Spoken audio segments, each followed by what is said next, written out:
Para muchos, César Bianchi es un hombre de la televisión, porque seguramente muchos televidentes lo han visto desde hace algún tiempo en Canal 4 y bueno, viene una nueva temporada en el programa conducido por Ignacio Álvarez. Sin embargo, tiene una historia periodística atrás y que recién me comentaba antes de salir al aire que tiene sus comienzos como estudiante de Ciencias de la Comunicación en la revista Guambia. ¿Es así? Es ¿Cómo así. te va? Bien, ¿todo bien, Jaime? Un gusto recibirte. Un placer estar acá. Así que todo empezó en Guambia. Todo empezó en Guambia en un llamado para estudiantes para tercer y cuarto grado y un atrevido que estaba en segundo se presentó igual y bueno, ya estoy hablando como los futbolistas en tercera persona.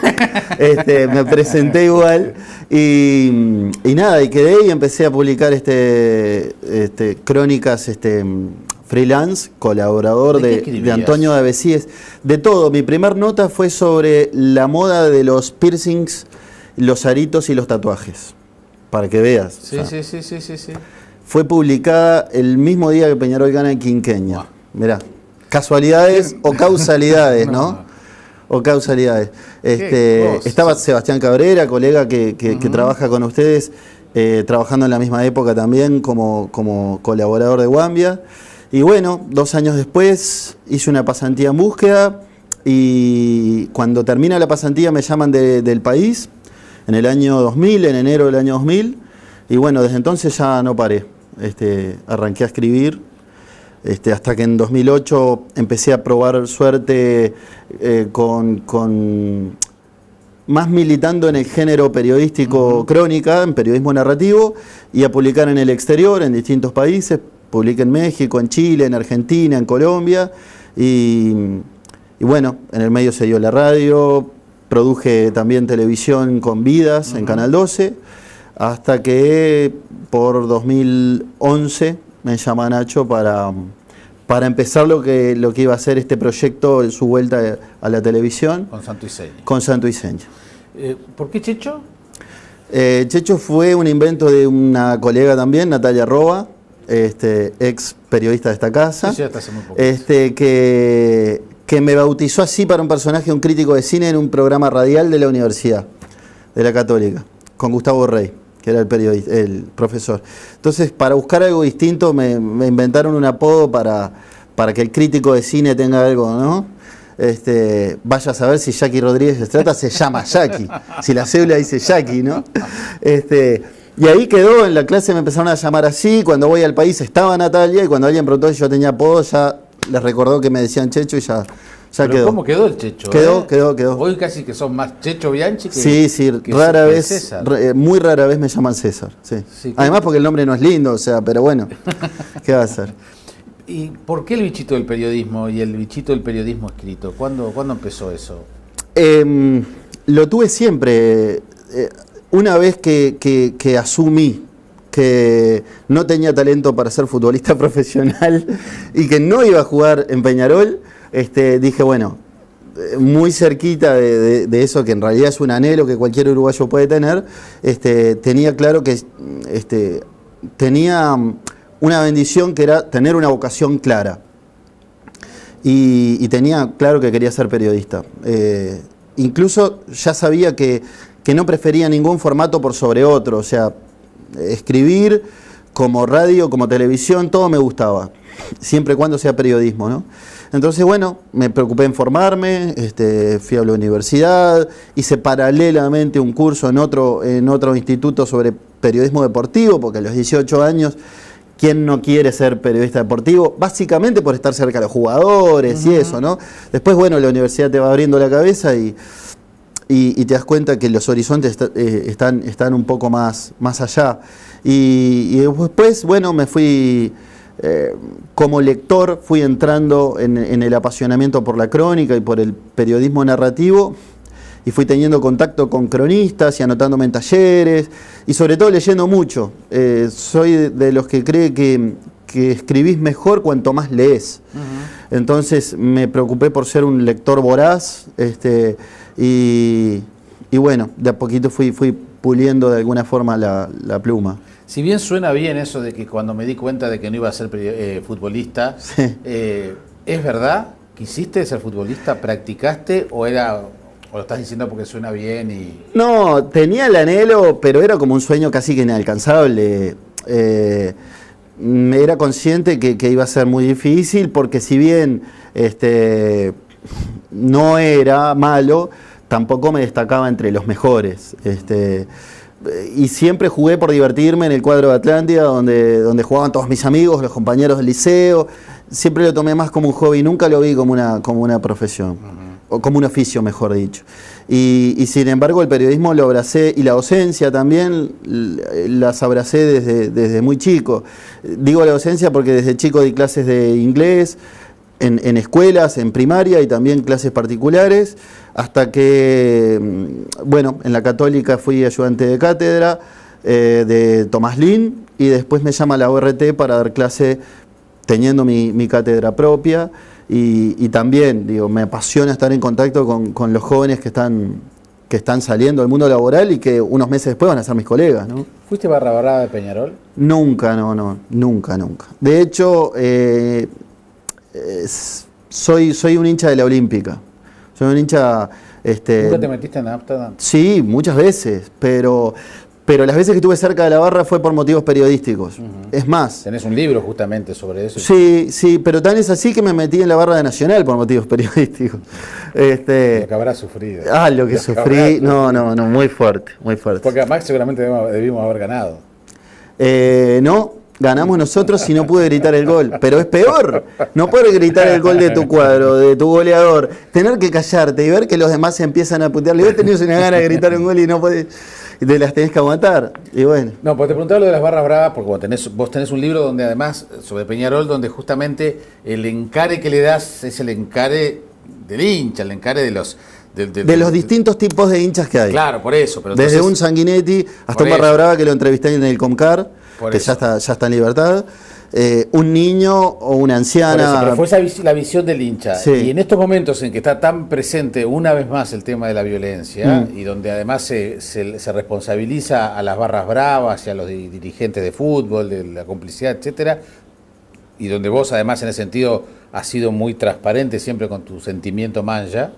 Pero también condenando a los violentos. No, me consta que es así.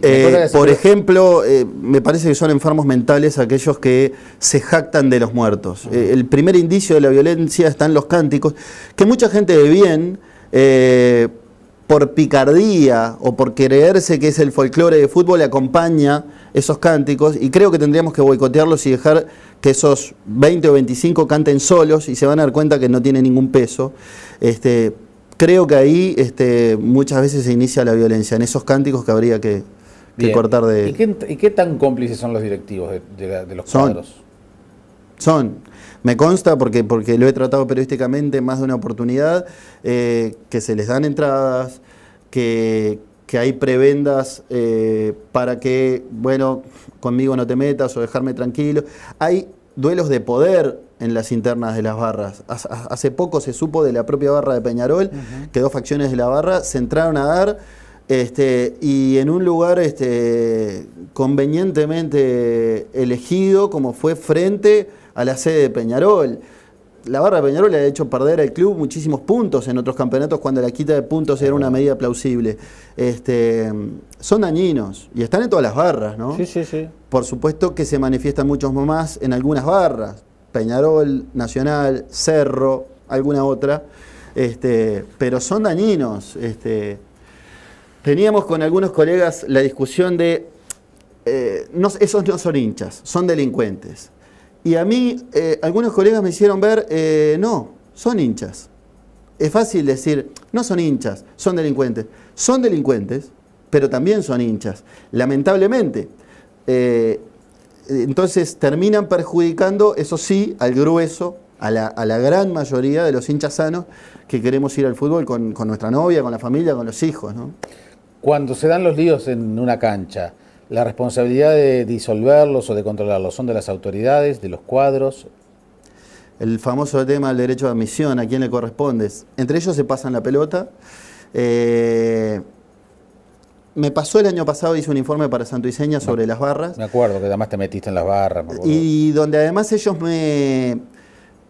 bueno, lo de siempre, se echaban... No, es de los clubes, porque es privado, es un espectáculo privado. No, es de la policía, porque yo no lo puedo hacer porque si no después hay un temor legítimo de parte de los dirigentes, ¿no? Después me queda marcado y mi auto a la salida no está, me decía un directivo de Danubio. No sé quién, que lo haga una máquina, que la lista se elabore en una oficina, dirigentes, policías, autoridades de la AUF, y que después la tecnología diga, señor, fue identificado, usted no puede. Las famosas cámaras y la última tecnología que seguimos esperando, que se prometió el año pasado que iba a llegar este año, el campeonato empezó como si nada. La licitación todavía está en veremos. La licitación está en veremos, ahora dicen que es mucha plata, el año pasado decían que se podía costear, que estaba dentro de los costos. Lo que sí creo que a veces se parte de un punto de partida equivocado. Se habla de erradicar la violencia. No se va a erradicar la violencia. Hay que pensar, es una utopía, hay que pensar en disminuir o minimizar la violencia. La violencia va a seguir existiendo, pero lamentablemente hay que pensar así, hay que decir, bueno, que no hayan muertos, que no hayan heridos de gravedad. Pero líos a la salida siempre van a haber, cánticos violentos, agresivos, lamentablemente siempre los van a ver. Entonces, sí creo que habría que pensar en minimizar la violencia. Medidas no faltan, es como aquello, pensar una ley, no, la ley está, hay que aplicarla. Bueno, yo creo que los elementos están. No sé hasta dónde hay voluntad política de lograrlo, ¿no? Digo, de todos los actores. Como periodista, ¿qué tanto te seducen los personajes marginales?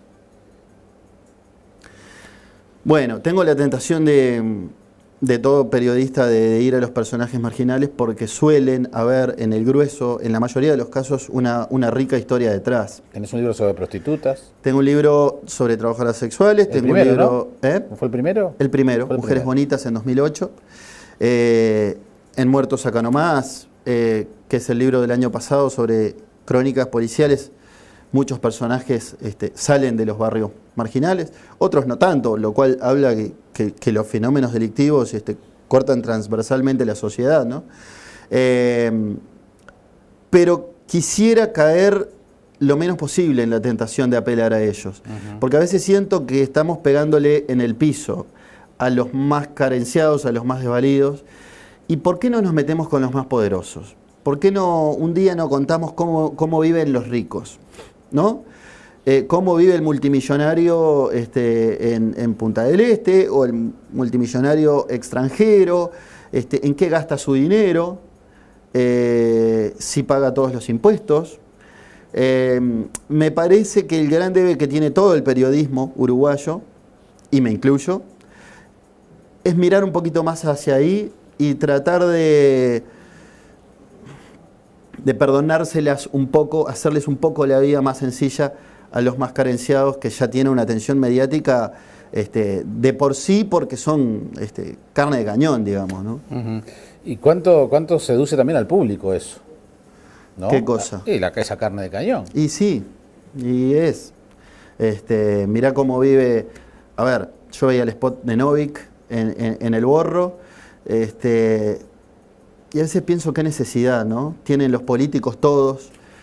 Alguna vez se le pegó a Macri porque daba un discurso abrazado de una chica casi con desnutrición.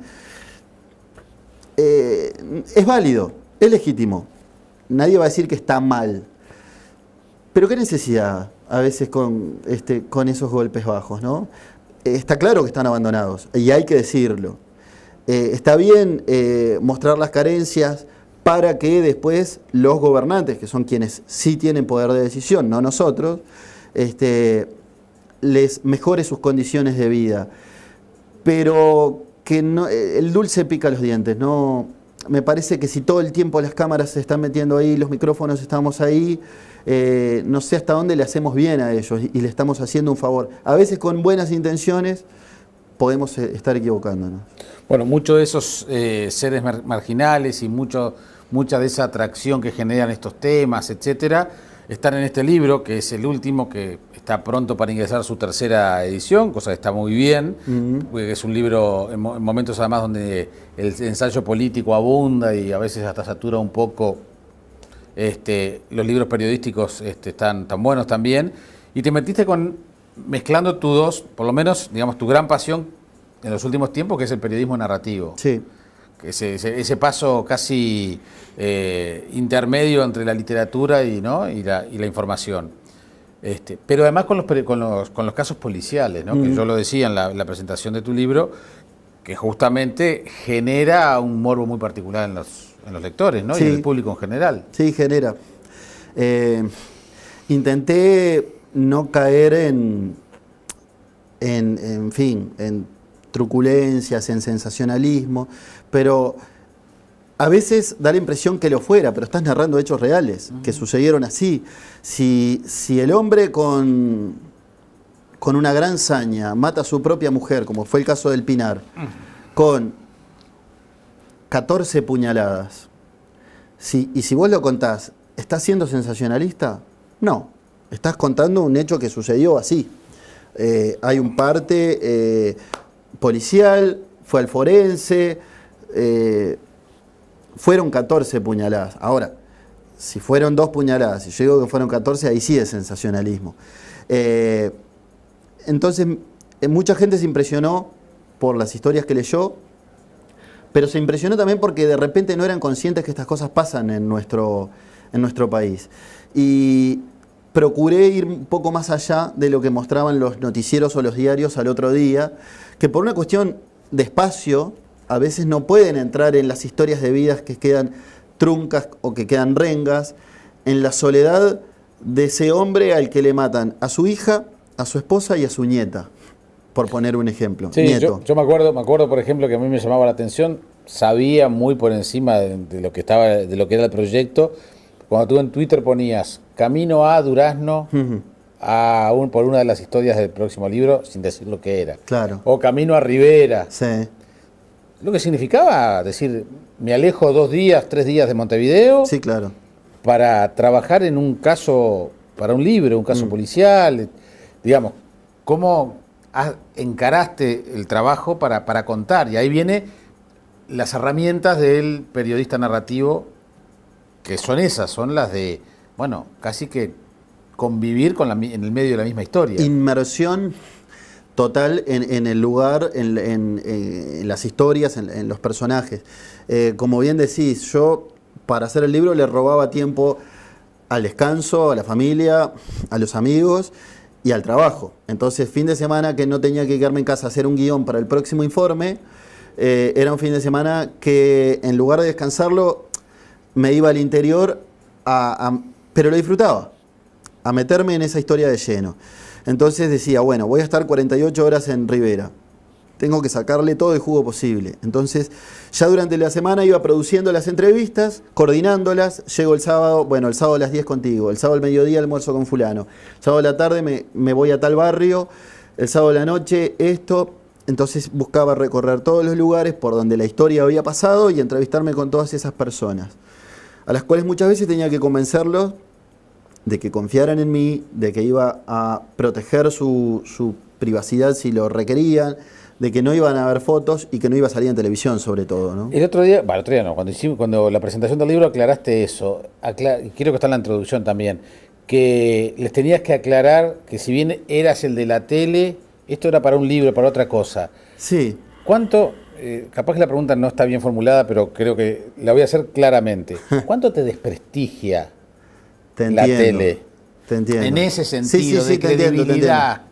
Te entiendo. La tele te masifica y de alguna forma hace que ahora me conozcan en la calle cuando antes nadie me conocía. Me quita algunas herramientas para hacer periodismo narrativo, claro, porque yo antes me podía infiltrar con uno más en cualquier lugar. Claro, hoy no te puedes meter en la barra brava. Y hoy ya no. Pero incluso ni en la de Peñarol, te diría.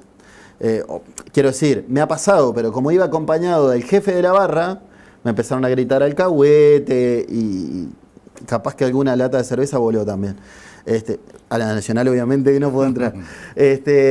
Pero un montón de lugares. A lugares donde puede haber algo turbio, no puedo ingresar porque si la persona tiene la cola sucia sabe que mi presencia se va a notar. En cuanto al desprestigio, entre comillas, yo creo que se puede hacer periodismo de calidad en televisión.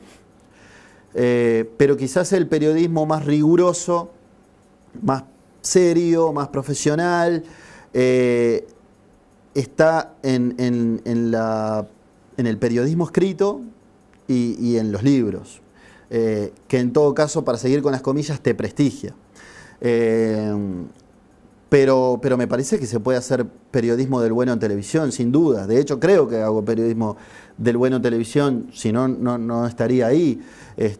Lo legitimo con mi presencia, pero son otros códigos. En la televisión sabes que un informe no puede durar más de 10, 12 minutos porque es dinámico y la televisión también, un factor clave es el entretenimiento. Por eso en un programa periodístico tenemos un personaje de humor que juega con las noticias y nosotros interactuamos con él. Entonces, está bien, tiene que haber información, tiene que haber una línea editorial, tiene que haber bajada de línea, pero en la prensa escrita, vos sos vos y respondés con tu nombre y tu apellido y firmás las notas o firmás el libro. Son otros códigos, pero puede haber algo de eso. Por un lado te da masificación y te puede llegar popularidad, ni que hablar, pero me parece que tiene más buena prensa, la prensa, valga la redundancia, ¿no? El otro día conversamos esto con Luis Alberto Carballo, aquí cuando estuvo ahí mismo sentado, sobre el tema de la farándula uruguaya. ¿Te sentís integrante de una farándula uruguaya? No. Y cuando me llaman para algo contigo me divierte.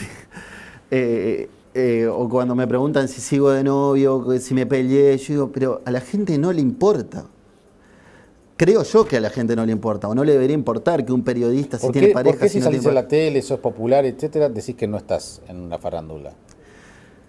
No sé, capaz que porque todavía no me cayó esa ficha. Sí la del reconocimiento, pero capaz porque yo como espectador criticaría si comentan que un periodista está de novio o no está de novio, o... Para poner un ejemplo de una comunicadora que salió reciente en un portal de Chimentos, se fue a vivir con su novio y le regalaron una juguera. A mí qué me importa si se fue a convivir y le regalaron una juguera. Me impresionó de la juguera, como dato. Claro, o sea, ¿es más noticia que sea una juguera y no que le hayan regalado una tostadora? Son esas cosas que todavía no termino de entender, pero quizás soy yo el equivocado. No sé. Estás ganando con las mujeres. No, y sobre una leyenda urbana. Sobre ese tema no voy a hablar. Sobre mi vida privada no hablo. No, pero en el ambiente se dice que estás muy La televisión te da el saludo fácil, ¿no? Y como alguna vez alguien ha dicho por ahí, te hace rubio de ojos claros. Pero si me mirás, no soy rubio de ojos claros. Cuando yo estaba en radio, había una oyente que estaba convencida que yo era rubio, pero además tenía una enorme melena y rulos. Y no, la verdad que no. Tenés una sección que se llama Seré Curioso Montevideo Portal. Sí. Y hemos visto algunas fotos allí de alguna de las entrevistas. Sí, una con Cucuzubi que se filtró por ahí. Y creo que está la del Peri también, con César Vega. César Vega, sí, ahí está. Sí. Ahí está. Ahí, exacto. Digamos, son entrevistas en las cuales te tomás tu tiempo para hablar con el entrevistado, ¿no? Es decir, si bien es pregunta-respuesta, es muy diferente al periodismo narrativo, pero te tratás de meter como que en el alma del entrevistado. Sí, yo siempre les aclaro cuando me preguntan por cuánto va a durar, ¿viste? Le digo 45 minutos, a reventar una hora, para que tampoco se haga tediosa para ninguna de las dos partes, pero no es la típica entrevista de te llamo 10 minutitos, te hago 3, 4 preguntas y zafo, porque no es una entrevista para zafar. Es una entrevista para conocer más al personaje que está del otro lado, y me impongo como mandato sacarle algo que todavía no haya dicho. Después que lo logre o no, ya, bueno, se verá, no siempre lo logro, pero procuro hacerle decir algo que hasta ahora yo no haya leído en ninguna parte. Y procuro también que la otra persona se sienta en confianza y que sienta que no la voy a traicionar, pero también que se abra, es decir, que él sea consciente que me está contando una revelación, una confesión, o a veces un detalle íntimo o que en apariencia menor que puede iluminar otro aspecto, una repregunta que puede dar pie a una revelación. ¿Qué te ha impresionado de esas revelaciones, de las entrevistas que has hecho en Seré Curioso? Mucha cosa. De cada uno me llevo algo. Sé que suena a cassette, pero es verdad. De cada uno me llevo algo que diga, mirá vos, pensé que era más serio. Comentábamos recién detrás de cámara que una entrevista que le hice para Seré Curioso a Pinocho Sosa fue muy comentada, muy compartida. Y yo le caí con toda la artillería pesada, con preguntas heavies, porque sentí que si no lo hacía, la gente me lo iba a recriminar. Me iba a decir, pero no le preguntaste por... Porque además las redes sociales hoy, y más son para un portal donde además la gracia es la interacción con los internautas, con los lectores. Pero el anonimato, cada vez, mucha gente confunde anonimato con impunidad y se sienten impunes de mucha gente, ¿no? De agraviar o de opinar con dureza sobre quien fuere. Pero bueno, nos iríamos de tema. Te decía que Pinocho Sosa, después que lo tranqué fuerte, digamos, me contestó todo y cuando terminó me dijo, te felicito, me hiciste las preguntas que mucha gente quería hacerme y nadie se animaba, y me diste la oportunidad de aclarar que no me drogo, que no ando calzado, que no soy mafioso por esto y esto, que me fui yo solito de Tenfield. Y bueno, de eso me llevo varias, ¿no? Con personajes polémicos. Solo en una, digamos, prefiero no decir a quién por la otra persona, pero yo sabía que me estaba mintiendo. Le hice una pregunta, digamos, comprometedora, pero a su vez la respuesta era Vox Populi. Entonces volvemos a aquello de que si no lo pregunto, soy un tonto. Entonces tengo que hacerlo. Pero si publicás la mentira también lo sos. Y de alguna forma sos cómplice. Pero bueno, la pregunta está y su respuesta fue esta. Yo le insistí y él se mantuvo en sus 13 y bueno, la gente que saque sus propias conclusiones, ¿no? De hecho, el lector de esa entrevista después me decía, no, acá te mintió, yo lo vi cuando esto. O sea, pero bueno, cada uno, también él puede decir que era una pregunta sobre su vida privada y que él... Pero en esos casos prefiero que el entrevistado me diga, no te quiero contestar o no te voy a contestar porque pertenece a mi vida privada. Y está bien, ¿no? En el tema del fútbol ha sido muy claro que te la has jugado, todo el mundo sabe, sos mancha, además no sos objetivo, tenés momentos de irracionalidad en las redes sociales, etcétera. ¿Y con la política cómo te llevas? Me llevo muy bien, en el sentido, bueno, ni que hablar que la sigo muy de cerca. No soy... Pero no te la jugás como te la jugás en fútbol con política. Decís de expresar mi partidarismo. Claro. Es que no lo tengo. Pero no lo tengo no porque sea periodista y no voy a decir que los periodistas no tenemos que decir que lo pienso. ¿Pensás qué? Que los periodistas no tenemos que decir. Que en partido política no está bueno. No está bueno. ¿En fútbol sí, en partido político sí, no? Son ámbitos totalmente distintos. Sí. Me parece que todavía el deporte conserva eso de folclore y de pureza que la política no tiene. O sea que tú preferís que Mariano López diga que es de Miramar Misiones. Sí, de veras es hincha de Miramar Misiones. Yo tengo mis dudas. Él dice no, que yo sí. Creo que sí. Yo creo que Mariano es hincha de Miramar. Pero bueno, por lo menos lo conozco hace muchísimos años. Ya en el país decía que era de Miramar. Pero los grandes relatores... Cuando te dicen que son de Sudamérica... Y de Fraternidad. O de Bellavista, sí. Exacto. Sí. Entonces, ¿la aceptás eso? Lo acepto porque además son periodistas deportivos. Una cosa es que yo confiese que Cuadro soy hincha, que no soy periodista deportivo, o no trabajo específicamente en el ámbito del periodismo deportivo, y otra cosa es que un periodista deportivo que trabaja con la materia prima de la información sobre fútbol diga de qué Cuadro es hincha. Yo le perdono a los periodistas deportivos que no digan de qué Cuadro es. Como me parece bien y entiendo que los periodistas que cubrimos información política no digamos de qué partido somos. Todos tenemos nuestro corazoncito. En lo personal no soy militante de ningún partido. Y los he votado a todos, además. Pero he votado a la izquierda, he votado a la derecha, he votado a una centro izquierda. Los he votado a todos. Me conquista más el candidato que el partido. ¿Y por qué no te sentís cómodo con ninguno? ¿Sentís que te han defraudado algunos? Sí.